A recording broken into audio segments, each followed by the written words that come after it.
A woman's body is not lustful, a man's mind is.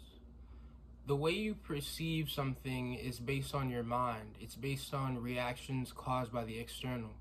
But the external was what it was before you got there.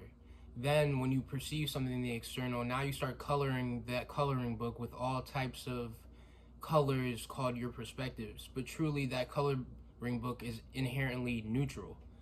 We don't say that a deer's body is lustful because it doesn't produce hormones in us that causes a reaction inside of us that responds to that external being. So when we say, oh, that woman's body is causing lustful feelings in me, no, I am allowing, you have to say, or no, I am allowing lustful feelings inside of my being, because there's nothing inherently sexual about a woman's body. There's nothing different about an adult's body and a child's body. The only difference is in how we perceive it.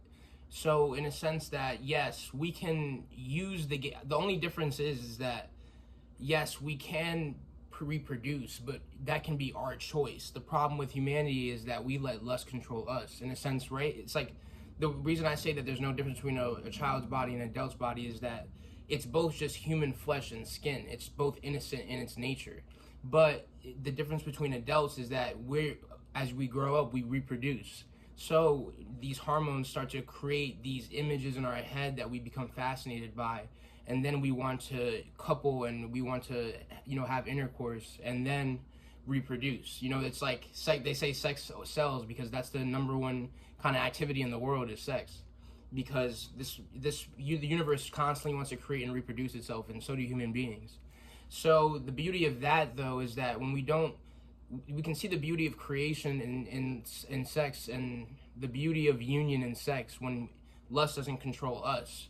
Immediately when we see that a woman's body or a man's body is not inherently sexual, we overcome that lust. But when we're so caught up in, oh, that external source has so much power over me. Oh, it has I can't control my lust. Oh, no, the power to control your lust is in you, because the reality is blank. So you can control what you are God. So you can control whatever perception that you have. You are a part of God. So you can perceive God's play however you want to, because there's so many different perspectives. So the power of being in control of your lust is that as we control our lust, we also are not controlled by life, because the same way we're constantly chasing after sex is the same way people chase after money, or the same way people chase after food. But that's the animal chakras. That's the lower centers of what you are. But when we rise above that, we become God. But when we're focused on our lower centers like sex, and we don't realize the inherent divine and the inherent purity, the inherent innocence, the inherent beauty without coupled by, lustful thoughts, then we can't see the inherent beauty of reality without a need to possess it.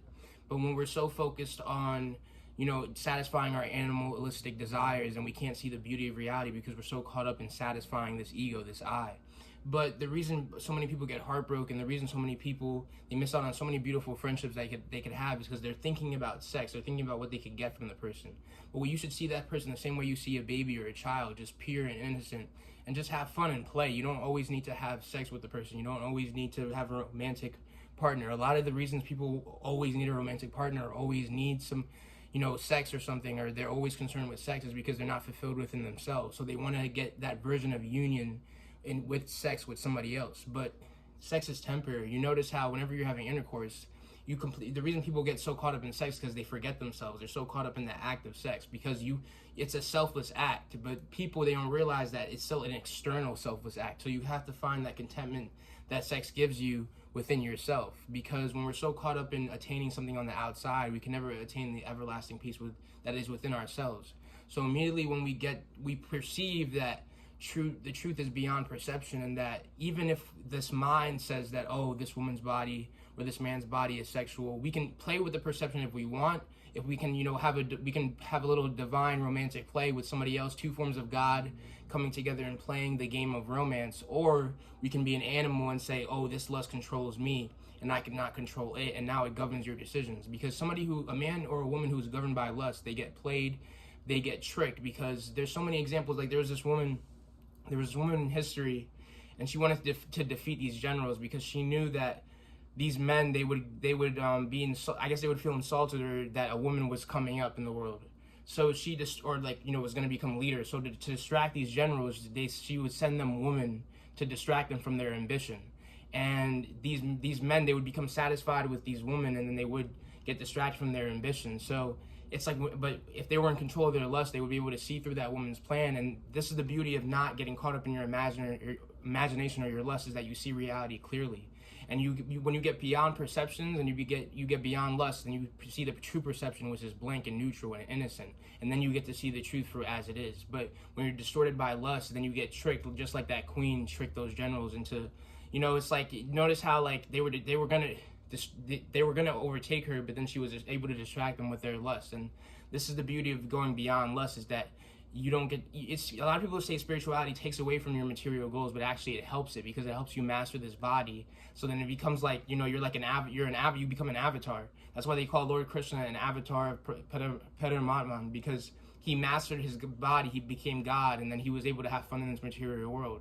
When you master your material body, when you master your inner body, well, it's beyond the body, but when you master yourself, which is the infinite self, and you master this vessel, this body that is used to have fun in this world, and for the universe, God to experience himself, and you don't take it serious, and you go beyond lust and animal consciousness, and you reach God consciousness, then everything's nirvana, everything becomes bliss, whether you're in quote-unquote hell or heaven, or you don't have a romantic partner, or you do have a romantic partner, you're satisfied within the self, the limited self, because everybody is you.